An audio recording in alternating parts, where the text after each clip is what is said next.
दुश्मन के गलिया जानी जई है सुंदर दुल्हा। दुश्मन के गलिया जानी जई है सुंदर दुल्हा। दुश्मन गिरी है मोरो छाई हो लाल। दुश्मन गिरी है मोरो छाई हो लाल।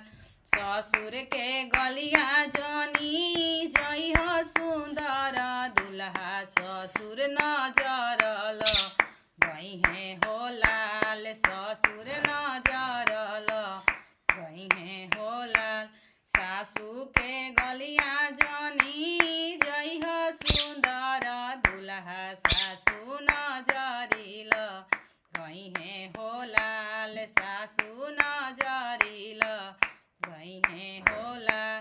पापा के गलिया तूहू जई हो सुंदर दुल्हा। पापा सजी है बरी आत हो लाल। पापा सजी है बरी आत हो लाल। चाचा के गलिया तूहू जई हो सुंदर दुल्हा। चाचा सजी है बरी आत हो लाल। चाचा सजी है बरी आत हो लाल।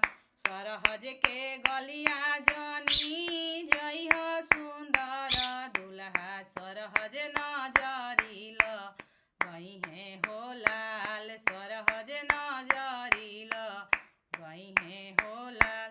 मम्मी के गलिया तूहू जई हो सुंदर दुल्हा। मम्मी नजरऊ करी है हो लाल। भाभी नजरऊ करी है हो लाल। साली के गलिया जानी जई हो सुंदर दुल्हा। साली नजरल गई है हो लाल। साली नजरल गई है हो लाल। बहिनी के गलिया तूहू जई हो सुंदर दुल्हा। दीदी के गलिया तूहू जई हो सुंदर दुल्हा। दीदी नजरऊ तरी है हो लाल। दीदी नजरऊ तरी है हो लाल। सरवा के गलिया जानी जई हो सुंदर दुल्हा। सरवा नजरल गई है हो लाल। सरवा नजरल गई है हो लाल। भैया के गलिया तूहू जई हो सुंदर दुल्हा। भैया सजी है बरी आत हो लाल। भैया सजी है बरी आत हो